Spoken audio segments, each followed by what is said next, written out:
कर्जमाफी देऊ शकत नसाल तर अजित पवारांनी राजीनामा द्यावा। महाराष्ट्राच्या जनतेचा वचनभंग केल्यानं नैतिकतेच्या आधारे राजीनामा द्या, संजय राऊतांची टीका।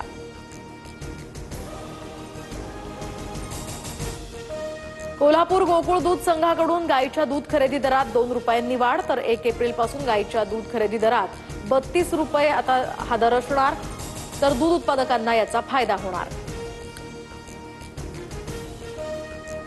कोल्हापूर जिल्हा सत्र न्यायालयाकडून आता प्रशांत कोरटकरला न्यायालयीन कोठडी, कोरटकरच्या जामिनासाठी अर्जावर 1 एप्रिलला सुनावणी।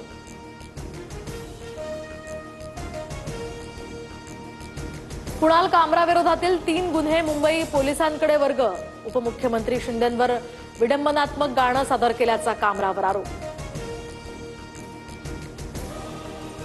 सैफ अली खान हल्ला प्रकरणातील आरोपीचा आता जामिनासाठी अर्ज, तसंच खोट्या प्रकरणात गोवल्याचा सुद्धा आरोप।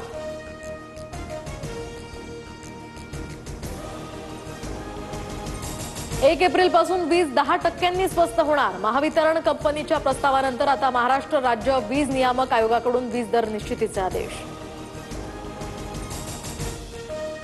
महाराष्ट्राची लोकप्रिय वृत्तवाहिनी आता फ्री डिशवर, 1 एप्रिलपासून TV9 मराठी डीडी फ्री डिशवर पाहता येणार। डीडी फ्री डिशच्या या प्रेक्षकांना 68 या क्रमांकावर TV9 मराठी दिसणार।